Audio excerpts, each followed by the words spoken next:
안녕하세요. 저는 올해 28살 미국 로스앤젤레스에서 태어나고 자란 한국계 미국인입니다. 정확히는 한국계 미국인이었다가 지금은 한미 이중국적자가 되어버린 상황이에요. 왜 되어버린이라고 표현하냐면 제가 원해서 이렇게 된 게 아니거든요.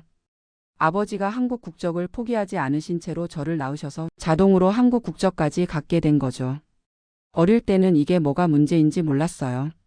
미국에서 태어나 미국 시민권을 가지고 있으니까 한국 국적이 있다는 건 그냥 내가 한국계구나 정도로만 생각했거든요. 오히려 친구들 사이에서는 특별해 보이기도 했고요. 하지만 이제는 다릅니다. 한국 정부에서 병역 의무 이행 통지서가 날아왔거든요. 올해 안에 한국에 와서 군대를 가든지 아니면 한국 국적을 포기하든지 선택하라는 내용이었어요. 솔직히 말씀드리면 처음엔 그냥 한국 국적을 포기하면 되는 거 아닌가 싶었어요. 어차피 저는 미국에서 살 거고 한국어도 그렇게 유창하지 않거든요. 가족들과 대화할 정도면 모르겠는데 한국에서 2년 동안 군 생활을 한다는 건 상상도 할 수 없었어요. 그런데 이 문제가 생각보다 단순하지 않더라고요. 아버지는 절대 안 된다고 하시고 어머니는 제 결정을 존중한다면서도 걱정스러워 하시고 저는 그 사이에서 어떻게 해야 할지 모르겠어요. 특히 아버지의 반응이 너무 격렬해서 당황스러웠어요. 평소에 조용하고 이성적이신 분인데 이 얘기만 나오면 완전히 다른 사람이 되세요. 내가 한국 국적을 포기한다는 건 우리 가족의 뿌리를 부정하는 거다라고 하시면서 내가 왜 이민을 왔는지 생각해 봐라라고 하시거든요. 저는 정말 모르겠어요. 아버지가 왜 이민을 오셨는지도 사실 잘 모르고 한국이라는 나라에 대해서도 막연한 이미지만 가지고 있어요. 김치, 불고기, 케이팝 그리고 드라마 정도? 제가 아는 한국은 그게 전부예요. 그런데 그런 나라를 위해서 2년 동안 제 인생을 바쳐야 한다는 게 이해가 안 돼요.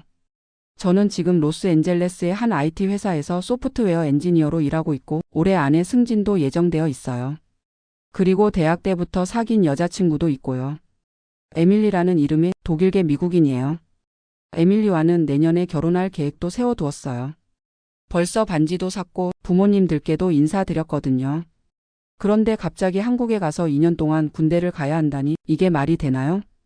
더 황당한 건 한국 총영사관에서 받은 설명이었어요. 제가 직접 가서 문의해 봤는데 미국에서 태어났다고 해서 병역 의무가 면제되는 건 아니다라고 하더라고요. 한국 국적을 가진 이상 당연히 이행해야 할 의무라고요. 그때 처음으로 제가 얼마나 이 문제에 대해 무지했는지 깨달았어요.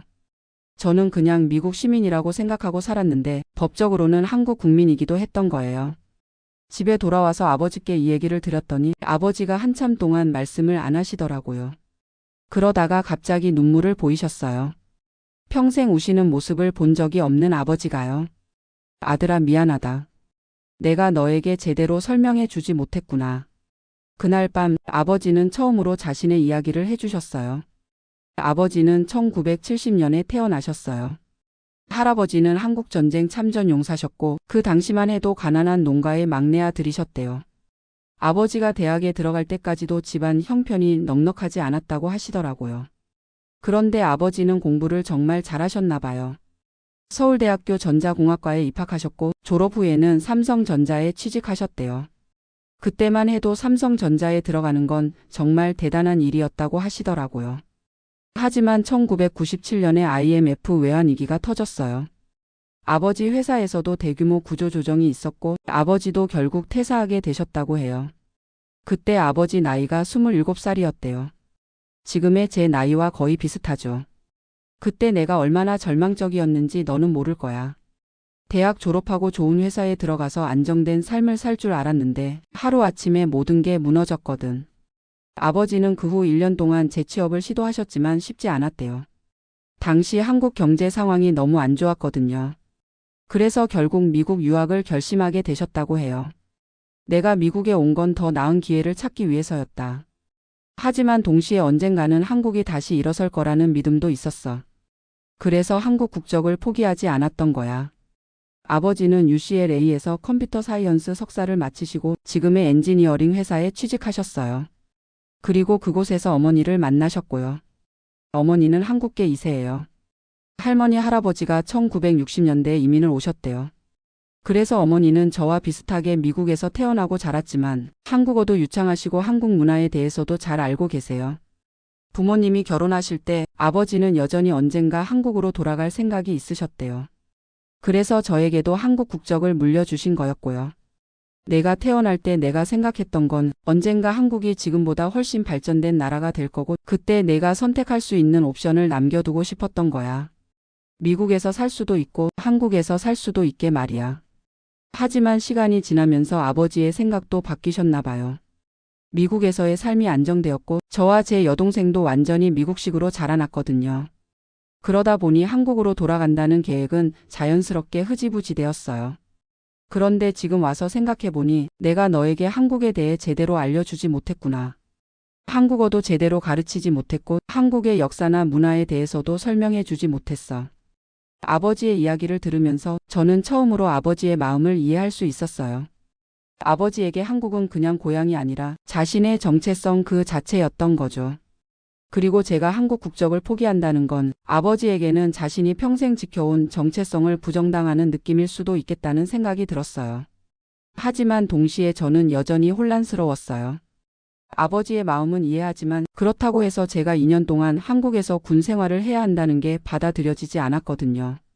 며칠 후 저는 에밀리와 이 문제에 대해 진지하게 이야기해봤어요. 에밀리는 처음에는 이해하지 못하겠다는 반응이었어요. 왜 미국에서 태어난 내가 한국 군대에 가야 하는 거야? 그게 말이 돼? 에밀리의 반응은 당연했어요. 미국에서는 이런 상황을 상상하기 어렵거든요. 미국에서 태어난 사람은 당연히 미국 시민이고 다른 나라의 의무를 이행할 필요가 없으니까요. 하지만 에밀리는 생각보다 열린 마음으로 들어주었어요. 제가 아버지로부터 들은 이야기를 모두 전해드렸더니 에밀리도 조금씩 이해하기 시작했어요. 내 아버지의 마음은 이해해. 하지만 동시에 너의 인생도 중요하잖아. 우리 결혼 계획은 어떻게 되는 거야? 그때 저는 처음으로 이 문제가 얼마나 복잡한지 깨달았어요. 단순히 국적을 선택하는 문제가 아니라 제 인생의 방향을 결정하는 문제였던 거죠. 한국 국적을 유지한다면 군대를 가야 하고 그러면 현재의 직장도 그만두어야 하고 에밀리와의 결혼도 최소 2년은 미뤄져야 해요. 더 큰 문제는 2년 후에 다시 미국으로 돌아와서 예전 같은 삶을 살 수 있을지도 확실하지 않다는 거예요. 반대로 한국 국적을 포기한다면 당장의 문제는 해결되지만 아버지와의 관계에 큰 금이 갈 것 같았어요. 그리고 나중에 후회할 수도 있고요. 고민이 깊어질수록 저는 한국이라는 나라에 대해 직접 알아보고 싶어졌어요. 지금까지는 다른 사람들의 이야기만 들었을 뿐 제가 직접 경험해 본 적은 없었거든요. 그래서 회사에 휴가를 내고 한국을 방문해 보기로 결심했어요. 2주 정도의 짧은 여행이었지만 적어도 제가 선택해야 할 나라가 어떤 곳인지는 알아보고 싶었어요. 출발 전에 아버지께서 한국에 있는 친척들에게 연락을 해주셨어요. 아버지의 형인 큰아버지와 아버지의 대학 동창들이 저를 도와주기로 하셨다고 하더라고요. 처음으로 타는 인천행 비행기 11시간의 긴 비행이었어요. 비행기에서 내려서 인천공항에 발을 디딘 순간 정말 묘한 기분이었어요. 법적으로는 제 조국인데 완전히 낯선 외국에 온 것 같은 느낌이었거든요. 공항에서부터 모든 게 신기했어요. 한글로 된 표지판들, 한국어로 대화하는 사람들, 그리고 제가 예상했던 것보다 훨씬 현대적이고 세련된 시설들. 큰아버지께서 공항에 마중을 나와주셨어요. 아버지와 비슷하게 생기셨는데 한국어로만 대화하시니까 의사소통이 쉽지 않았어요. 다행히 큰아버지 아들인 제 사촌형이 함께 왔는데 영어를 잘해서 통역을 해주었어요. 사촌형은 저보다 3살 많은 31살이었어요. 이미 군대도 다녀왔고 지금은 대기업에서 일하고 있다고 하더라고요. 첫 만남부터 저에게 관심이 많았어요. 미국에서 어떻게 살아? 한국 문화는 얼마나 알고 있어? 사촌형과 대화하면서 저는 제가 얼마나 한국에 대해 모르고 있었는지 깨달았어요. 사촌형이 당연하게 여기는 것들이 저에게는 모두 새로웠거든요. 첫날 저녁 큰아버지 댁에서 가족 모임이 있었어요. 큰어머니, 사촌형, 그리고 사촌형의 여자친구까지 참석했어요. 모두들 저를 반갑게 맞아주셨지만 동시에 조금은 어색한 분위기도 있었어요. 큰아버지께서는 아버지 이야기를 많이 해주셨어요. 어릴 때부터 공부를 잘했던 아버지, 가족들의 자랑이었던 아버지, 그리고 IMF 때 미국으로 떠났던 아버지. 내 아버지는 정말 똑똑한 사람이었어. 그때 미국에 간 것도 용기 있는 결정이었고. 하지만 가족들은 많이 아쉬워했지. 큰아버지 말씀을 들으면서 저는 아버지가 한국을 떠날 때의 심정을 조금이나마 이해할 수 있었어요. 가족들을 뒤로하고 낯선 나라로 떠난다는 게 얼마나 어려운 결정이었을지. 사촌 형은 저에게 군대 이야기도 해주었어요. 처음에는 힘들었지만 나중에는 정말 값진 경험이었어. 남자로서 성장할 수 있는 기회였다고 생각해. 하지만 솔직히 말해서 사촌 형의 군대 이야기는 저에게 큰 도움이 되지 않았어요. 사촌 형은 어릴 때부터 한국에서 자랐고 한국어도 완벽하고 한국 문화도 자연스럽게 받아들일 수 있었으니까요. 저는 달았어요. 한국어도 서툴고 한국 문화도 잘 모르고 무엇보다 한국에서 2년 동안 살아본 적이 없었거든요. 다음 날부터 본격적으로 서울을 돌아다녔어요. 사촌 형이 가이드를 해주었는데 정말 많은 곳을 구경했어요. 경복궁, 명동, 강남, 홍대 그리고 한강까지. 가는 곳마다 놀라웠어요. 제가 상상했던 한국과는 완전히 달랐거든요. 훨씬 현대적이고 세련되었어요. 특히 IT 기술이나 인프라는 미국보다 더 발달된 것 같았어요. 지하철도 정말 편리했고 인터넷 속도도 빨랐고 스마트폰으로 모든 걸 해결할 수 있었어요. 결제부터 교통카드, 심지어 음식 주문까지.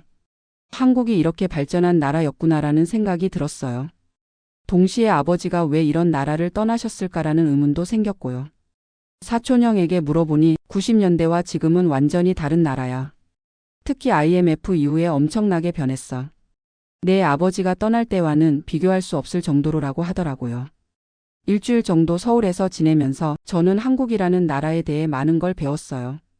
음식도 맛있었고 사람들도 친절했고 문화도 흥미로웠어요. 하지만 동시에 제가 이 사회에 완전히 적응할 수 있을지는 의문이었어요. 언어 장벽이 가장 큰 문제였어요.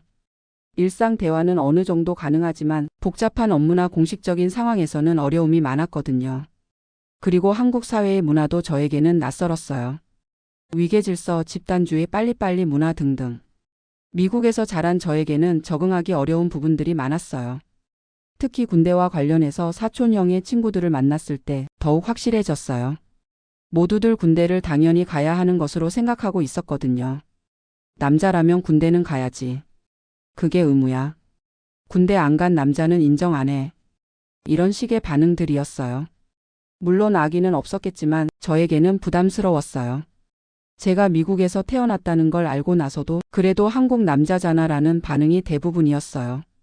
제가 한국 사회에서 받아들여지려면 군대는 반드시 거쳐야 할 관문인 것 같았어요. 한편으로는 이해가 되기도 했어요. 모든 한국 남성이 의무적으로 거쳐야 하는 과정인데 저만 예외가 될 수는 없잖아요.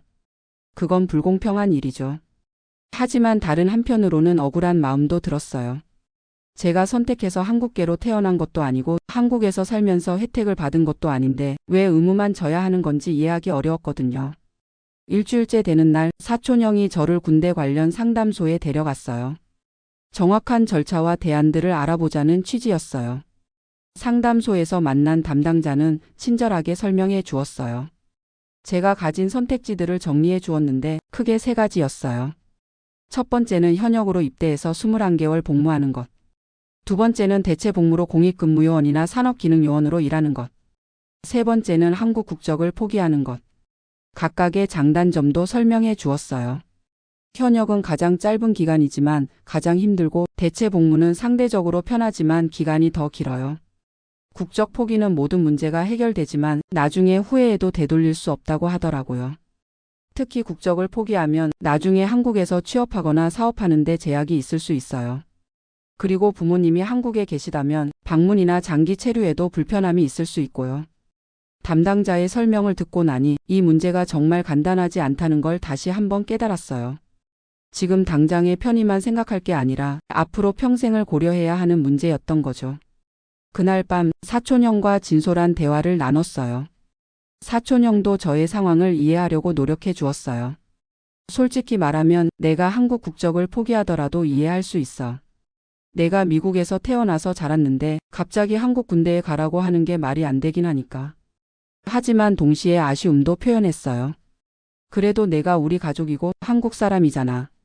군대를 다녀오면 한국 사회에 대해서도 더 잘 알게 될 거고 내 정체성에 대해서도 더 확실해질 수 있을 텐데. 사촌 형의 말을 들으면서 저는 정말 많은 생각이 들었어요. 과연 저는 누구인가? 미국인인가 한국인인가 아니면 둘 다인가? 한국에서의 마지막 며칠 동안 저는 혼자서 더 많은 곳을 돌아다녔어요. 박물관도 가보고 전통시장도 가보고 대학교 캠퍼스도 구경했어요. 그러면서 느낀 건 한국이 정말 매력적인 나라라는 거였어요. 오랜 역사와 전통이 있으면서도 현대적이고 역동적인 에너지가 있었거든요. 특히 제가 IT 분야에서 일하고 있어서 그런지 한국의 기술 발전 수준에 놀랐어요. 삼성, LG, 네이버, 카카오 같은 회사들이 만든 제품들과 서비스들을 직접 경험해 보니 정말 대단했어요. 혹시 여기서 일할 기회가 있다면 어떨까? 라는 생각도 들었어요. 물론 언어 문제나 문화 차이 때문에 쉽지는 않겠지만 불가능한 일은 아닐 것 같았거든요. 하지만 동시에 현실적인 문제들도 생각하지 않을 수 없었어요. 2년 동안 군대를 다녀온다면 제 미국에서의 경력은 완전히 중단돼요. 지금 다니고 있는 회사에서는 이런 장기 휴직을 허용하지 않을 거고 2년 후에 돌아와서 다시 취업하는 것도 쉽지 않을 거예요. 그리고 무엇보다 에밀리와의 관계가 가장 걱정되었어요. 2년이라는 시간은 결코 짧지 않았거든요. 물론 에밀리는 기다려주겠다고 했지만 현실적으로 2년 동안 떨어져 있으면서 관계를 유지한다는 게 쉬운 일이 아니잖아요. 한국 여행의 마지막 날 저는 DMZ 비무장지대를 방문했어요. 사촌 형이 한국의 현실을 이해하려면 꼭 가봐야 한다고 해서 따라갔거든요. DMZ에서 본 것들은 정말 충격적이었어요. 분단된 나라의 현실, 아직도 전쟁 중인 상황, 그리고 그 경계를 지키고 있는 젊은 군인들. 그 순간 처음으로 이해했어요. 한국의 병역 의무가 단순히 형식적인 게 아니라 정말 필요한 것이라는 걸요. 북한과 대치하고 있는 상황에서 모든 남성이 군대를 가는 건 당연한 일일 수도 있겠다는 생각이 들었어요. 하지만 동시에 더 복잡한 감정도 들었어요. 이 분단 상황이 언제부터 시작된 건지, 왜 아직도 해결되지 않은 건지, 그리고 이 모든 게 저와 무슨 상관이 있는 건지. DMZ에서 돌아오는 길에 사촌 형이 말했어요. 형도 군대 갈 때는 정말 싫었어. 하지만 다녀오고 나니까 한국 사람이라는 자부심이 생겼어. 이 나라를 지킨다는 책임감도 느꼈고. 하지만 내 상황은 좀 달라. 내가 정말 한국 사람이 되고 싶은지 아니면 그냥 미국 사람으로 살고 싶은지 먼저 결정해야 할 것 같아. 사촌 형의 말이 핵심을 찔렀어요. 결국 이 문제는 병역 의무의 문제가 아니라 정체성의 문제였던 거죠. 한국에서 돌아온 후 저는 며칠 동안 아무 말도 하지 않았어요. 너무 많은 생각과 감정이 복잡하게 얽혀 있어서 정리하기가 어려웠거든요. 아버지와 어머니도 제 상태를 알아채시고 조용히 기다려 주셨어요. 무리하게 대화를 시도하지도 않으시고 그냥 평소처럼 지내시면서 제가 먼저 말할 때까지 기다려 주셨어요. 일주일 정도 지난 후 저는 에밀리와 긴 대화를 나눴어요. 한국에서 경험한 모든 것들을 솔직하게 이야기했어요. 한국이 생각보다 훨씬 좋은 나라였어. 그리고 내가 한국 사람이라는 것도 조금은 자랑스러웠고. 하지만 동시에 2년 동안 군대를 간다는 건 여전히 받아들이기 어려워. 에밀리는 제 이야기를 끝까지 들어주었어요. 그리고 나서 이렇게 말했어요. 내가 생각하기에는 내가 지금 완전히 결정할 필요는 없는 것 같아. 시간을 좀 더 가져보는 게 어때? 올해 안에 결정해야 한다고 했지만 연기할 수 있는 방법도 있을 거잖아. 에밀리의 제안은 합리적이었어요. 성급하게 결정할 필요 없이 좀 더 신중하게 생각해 볼 시간을 가지자는 거였죠. 그래서 저는 다시 한국 총영사관에 가서 상담을 받았어요. 다행히 연기할 수 있는 방법이 있었어요. 대학원을 다니거나 특정 조건을 만족하면 병역을 최대 몇 년까지 연기할 수 있다고 하더라고요. 그래서 저는 일단 연기 신청을 했어요. 그리고 그 시간 동안 좀 더 깊이 생각해 보기로 했어요. 연기 신청을 하고 나니 마음이 조금 편해졌어요. 당장 결정해야 한다는 압박감에서 벗어날 수 있었거든요. 그 후 몇 달 동안 저는 한국어 공부를 시작했어요. 어머니의 도움을 받아서 기초부터 다시 배웠어요. 그리고 한국 역사나 문화에 대해서도 공부했어요. 재미있게도 한국에 대해 알아갈수록 더 흥미로워졌어요. 특히 한국의 근현대사를 공부하면서 아버지 세대가 겪었던 어려움들을 이해할 수 있었어요. 일제강점기, 한국전쟁, 군사독재, 민주화운동, IMF 외환위기. 이런 격동의 역사를 겪으면서도 지금의 발전된 한국을 만들어낸 것이 정말 대단하다는 생각이 들었어요. 그리고 아버지가 왜 한국 국적을 포기하지 않으셨는지도 조금씩 이해되기 시작했어요.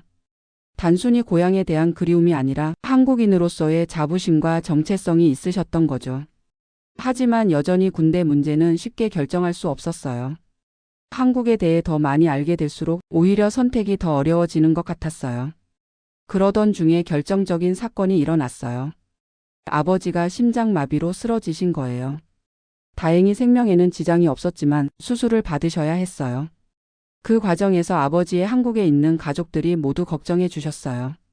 큰아버지는 직접 미국까지 오려고 하셨고 사촌 형도 매일 안부를 물어봤어요. 그때 저는 깨달았어요. 가족이라는 게 단순히 혈연 관계가 아니라 서로를 걱정하고 챙겨주는 마음이라는 걸요. 그리고 한국에 있는 가족들이 저를 진정으로 가족으로 여기고 있다는 것도 느꼈어요. 비록 저는 미국에서 자랐지만 그들에게는 소중한 조카이고 사촌이었던 거죠.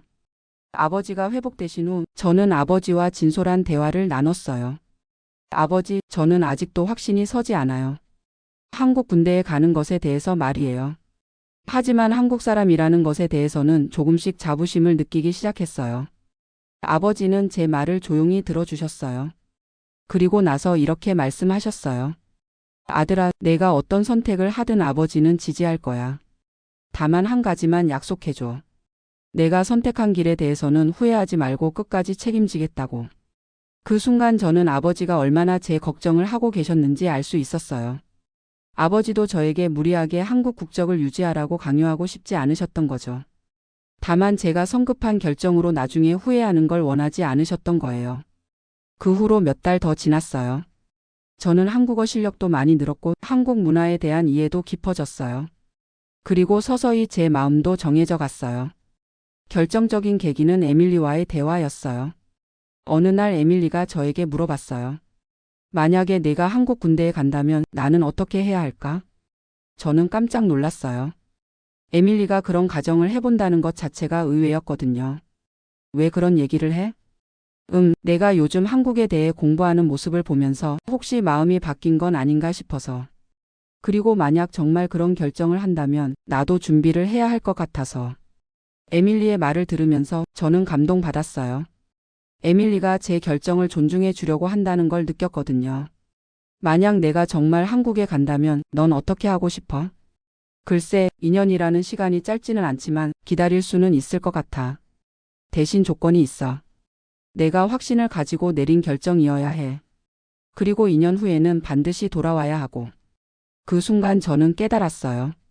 제가 지금까지 이 문제를 너무 복잡하게 생각해 왔다는 걸요. 사실 답은 간단했어요. 저는 한국 사람이에요. 미국에서 태어났지만 한국의 피가 흐르고 있고 한국의 역사와 문화가 제 뿌리예요. 그리고 한국 사람으로서 져야 할 의무가 있다면 그걸 회피할 이유는 없는 거죠. 다른 한국 남성들이 모두 하는 일인데 저만 예외가 될 필요는 없잖아요. 물론 쉬운 결정은 아니에요. 2년이라는 시간은 결코 짧지 않고 많은 것들을 포기해야 해요. 하지만 동시에 얻을 수 있는 것들도 있을 거예요. 한국어 실력도 늘 거고 한국 사회에 대한 이해도 깊어질 거고 무엇보다 한국 사람으로서의 정체성을 확실히 할 수 있을 거예요. 그리고 2년 후에 미국으로 돌아왔을 때 저는 더 성숙한 사람이 되어 있을 거예요. 두 나라의 문화를 모두 경험한 진정한 글로벌 인재가 될 수 있을 거라고 생각해요. 며칠 후 저는 가족들에게 제 결정을 발표했어요. 한국에 가서 군대를 다녀오기로 했습니다. 아버지는 아무 말씀 안 하시고 저를 꽉 안아주셨어요. 어머니는 눈물을 보이시면서 잘 생각했다고 하셨어요. 그리고 에밀리도 제 손을 잡으며 지지한다고 말해 주었어요. 지금은 출국 준비를 하고 있어요. 회사에는 사직서를 냈고 아파트도 정리했어요. 한국어 공부도 더 열심히 하고 있고요. 사실 아직도 두려운 마음이 있어요. 한국에서 잘 적응할 수 있을지, 군대 생활을 무사히 마칠 수 있을지, 그리고 2년 후에 돌아와서 새로운 시작을 할 수 있을지. 하지만 후회는 없어요. 이게 제가 한국 사람으로서 져야 할 책임이라고 생각하거든요.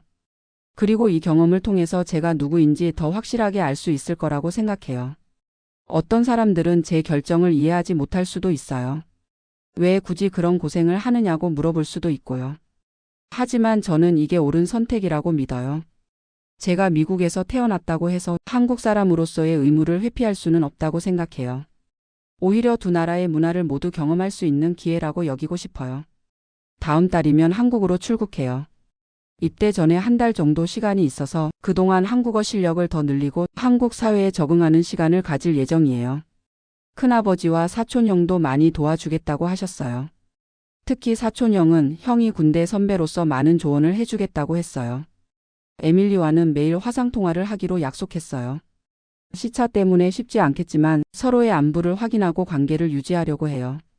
아버지께서는 제가 군대에 있는 동안 한국을 방문하실 계획이라고 하시더라고요. 아들이 한국에서 군 생활을 하는 동안 아버지도 고향을 다시 둘러보고 싶다고 하시면서요. 어쩌면 이번 일을 계기로 우리 가족 모두가 한국과 더 가까워질 수 있을지도 모르겠어요. 저뿐만 아니라 아버지도 그리고 어머니와 여동생도 한국에 대해 더 관심을 가지게 될 것 같아요. 물론 앞으로 21개월 동안은 힘든 시간이 될 거예요. 하지만 그 시간을 통해서 저는 분명히 성장할 거라고 믿어요. 그리고 그 성장은 제 인생의 큰 자산이 될 거예요. 지금 이 순간 저는 제 결정에 대해 확신을 가지고 있어요. 한국 사람으로 태어난 것을 자랑스럽게 생각하고 그에 따른 의무를 다하고 싶어요. 2년 후에 다시 미국으로 돌아왔을 때 저는 더욱 당당한 한국계 미국인이 되어 있을 거예요. 두 나라의 문화를 모두 이해하고 두 나라를 연결하는 다리 역할을 할 수 있는 사람이 될 거예요. 그것이 바로 제가 선택한 길이고 제가 걸어갈 인생입니다.